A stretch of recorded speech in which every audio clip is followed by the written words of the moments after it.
All right, so most people have one story about their one proposal. We're fortunate enough in that we have one story about our 3 proposals. The issue here was I was supposed to keep a secret. And I was supposed to just go with the flow. This part of our story together started with a frank and sincere conversation about what our plans were and how we were going to align them sometime around last June. It was precisely last June. And we had just gotten done working on our new house for the day. It was a nice early summer evening, and we went out onto the back deck to relax.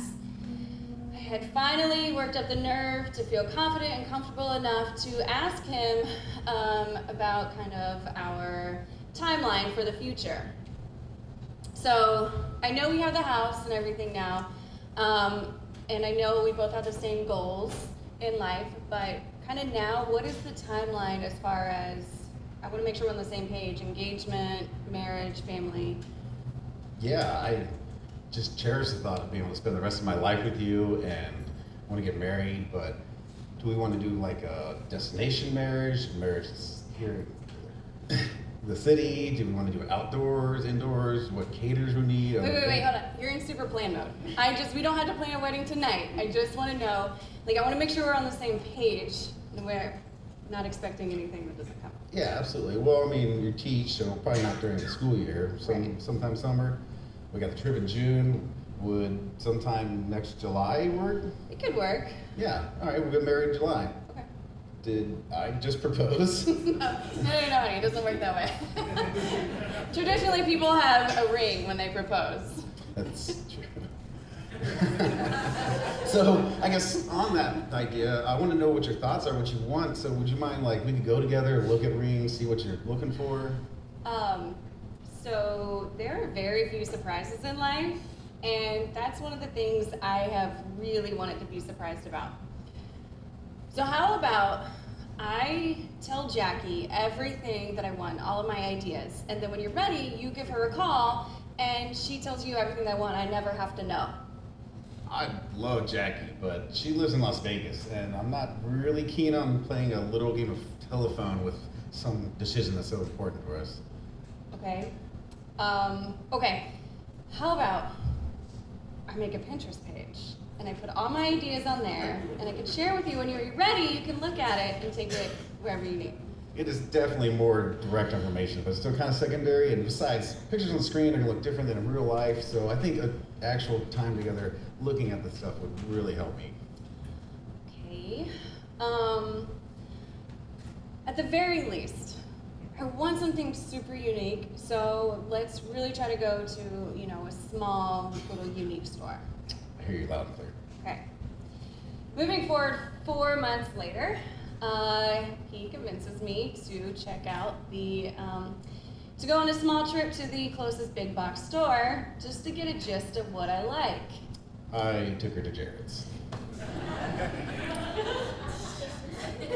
So as I'm reluctantly speaking to the sales associate, I finally pull out my phone and pull up my Pinterest page of what I like. You have a Pinterest page? I told you. I completely forgot about it. But the sales associate was able to take this and put together 4 or 5 rings that really matched her idea, and they were even able to color a diamond green because we wanted a green sapphire. They just didn't have one on hand, but we really fell in love with this one.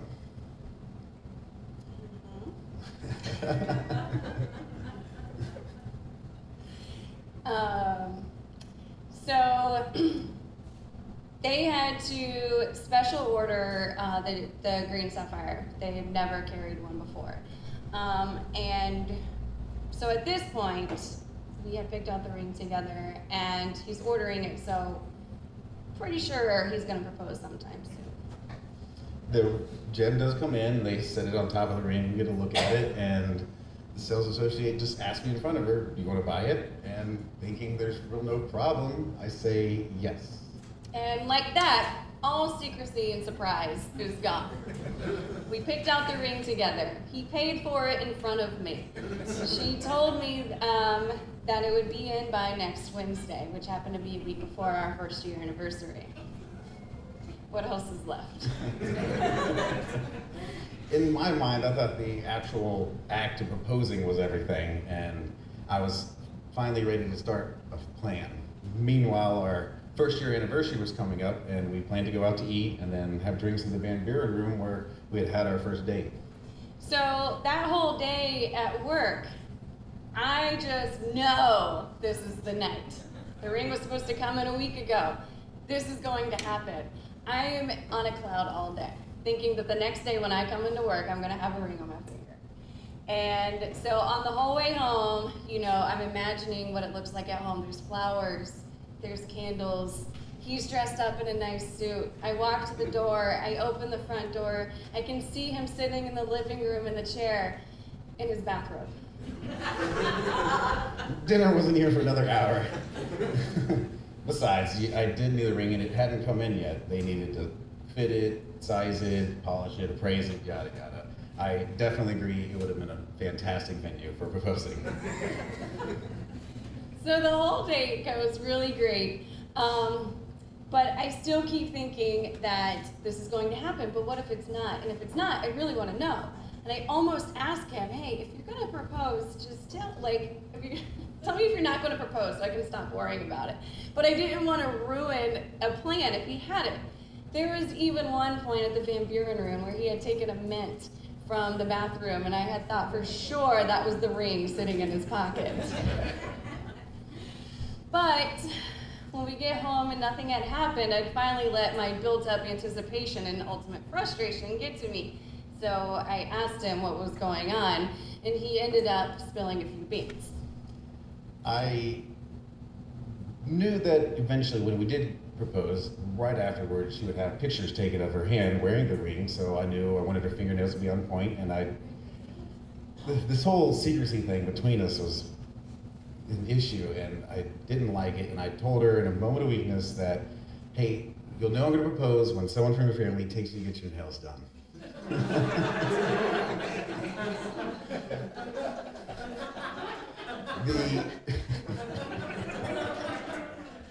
Not my finest one.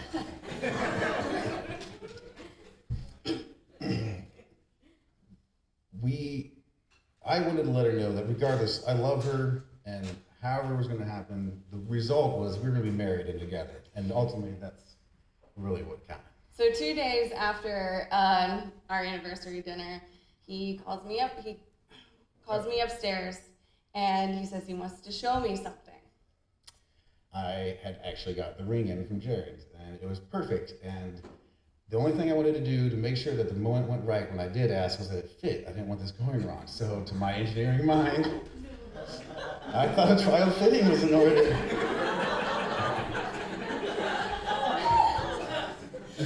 So we go upstairs, and he has me wait in the hallway while he goes in the office. He opens his safe, pulls out a small box, and comes back out into the hallway and says, I got the ring from Jared.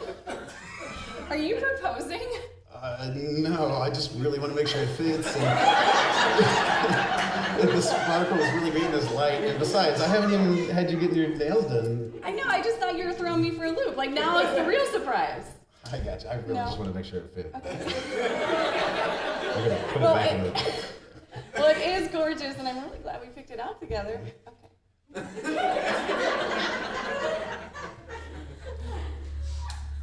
The next couple of weeks are torture for me. And I don't just wear my heart on my sleeve, I wear it on my whole damn body. So there was no hiding that something was wrong with me, and he keeps asking me, what is the matter? Hey, what's going on? You know there's nothing you can't talk to me about. I just feel like this is different. So, I don't know. I kind of feel like you're just dangling this engagement in front of my face. I mean, and also, like, what if you have a big plan and I have a lot of grading to do and I completely ruin your plan? I mean, people are constantly looking at my finger. You emailed the Airbnb guy referring to me as your fiance. You introduced me to people as your soon-to-be fiance.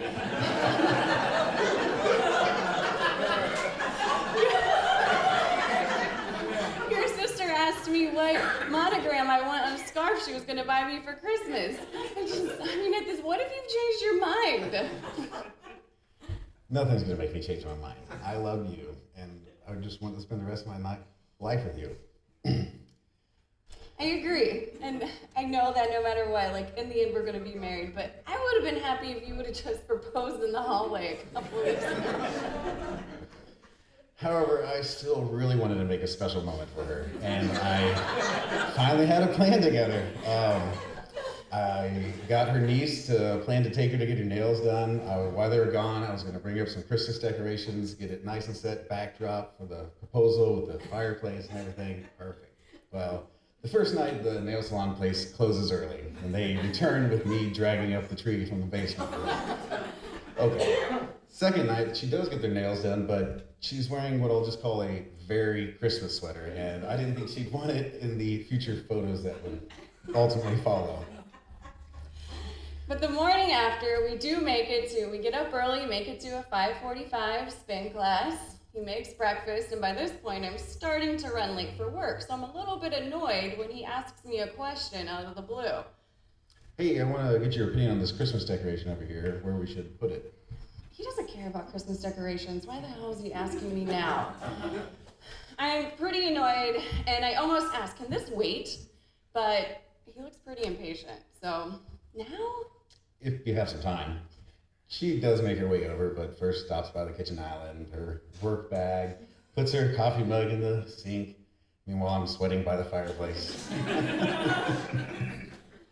Where is it? It's actually here in my hand. Leslie, will you live the rest of your life with me and marry me? Yes!